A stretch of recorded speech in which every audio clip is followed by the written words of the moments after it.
Hello sewing friends, I'm Miss Melanie and today I'm going to share with you how to make a basic face mask.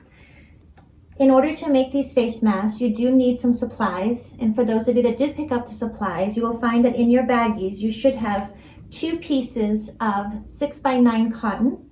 You will also have 2 pieces of 6x9 flannel, and then you'll have your elastic. For those of you that did not pick up a sewing kit, just keep in mind that you can still make these, but just using your own supplies.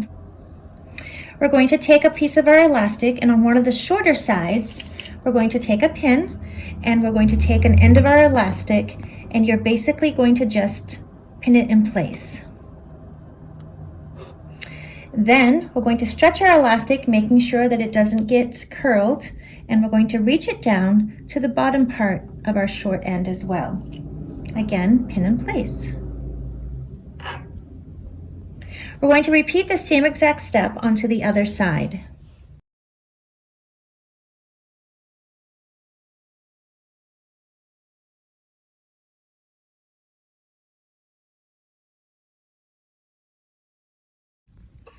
Now we're going to take this piece to the sewing machine. For this, we're going to use our presser foot seam allowance, and what I'm doing is I'm taking my presser foot and I'm setting it on top of the elastic, and then I'm removing my pin. That way, the elastic is still held in place and I don't run the risk of sewing over my pins. We're going to put our needle down, we're going to do a couple of stitches forward, and then we're going to do our back tap, which just means going backwards. We'll go forward again and backwards. I like to then just continue that same stretch all the way down. And as I get closer to my elastic, I will remove my pin, make sure my presser foot gets on top of that elastic, and again we're going to sew forward and back a couple of times to hold that elastic in place. Then we will lift our needle, lift our presser foot, pull your threads off to the side, and trim your threads. We are now going to repeat the same process onto the other side. Again, removing our pin, placing our needle down, couple of stitches forward, we'll do our back tacks, hold that elastic in place. Continue our stitch all the way down, and just before we get to our pin, we'll remove it, making sure elastic is underneath the presser foot, and again we'll back tack, back and forth, holding that elastic in place. Now going to take our piece of cotton material, we're going to take the pretty side, and we're going to have it so it's facing down on top of the flannel's pretty side, so the right sides are facing together. We will then take our pins to pin in place. Keep in mind, we want to make sure that our elastic is staying in place towards the inner part of the fabric.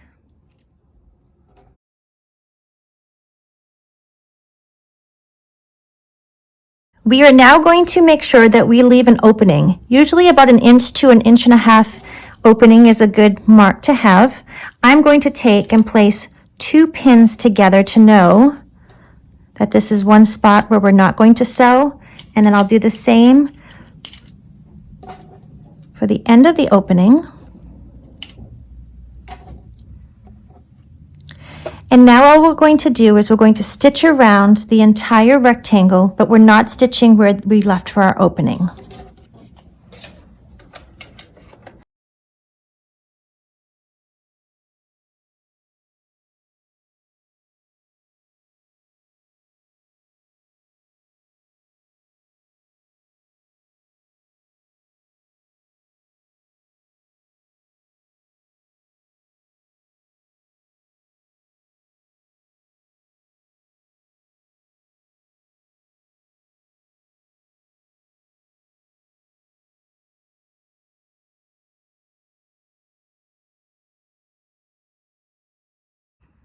Okay, so I just finished sewing all the way around. I've left an opening for us to be able to turn this, keeping in mind to trim our threads. I'm going to go ahead and remove my pins. At this point, you can take your scissors and cut off without cutting your stitches to help alleviate some of the tension you may get in the corners and just remove some of that fabric. We'll use our opening and we will turn this right side out.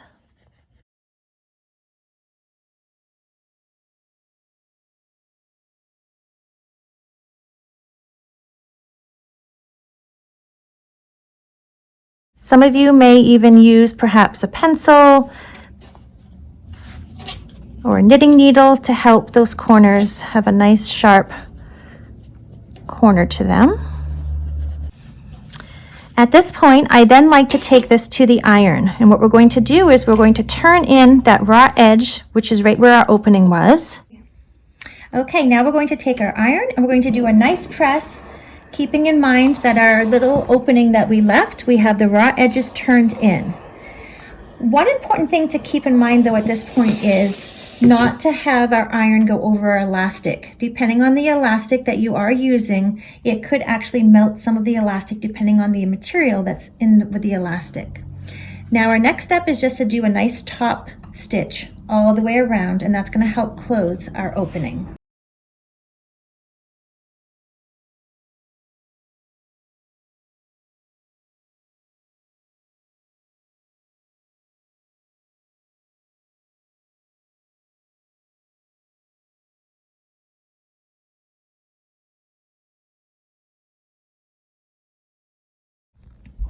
We are now going to take, with our flannel facing upward, we are going to make our pleats.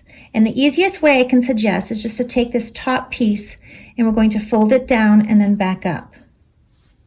I then like to just take some pins and place the pins to hold that pleat in place. We're going to repeat the same step for the inner pleat.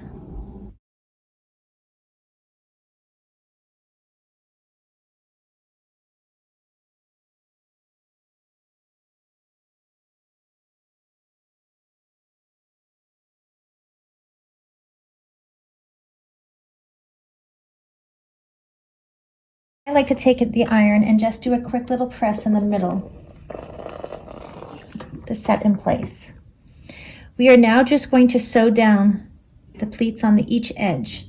Again, we're going to remember to back tack at the beginning and we're going to back tack at the end.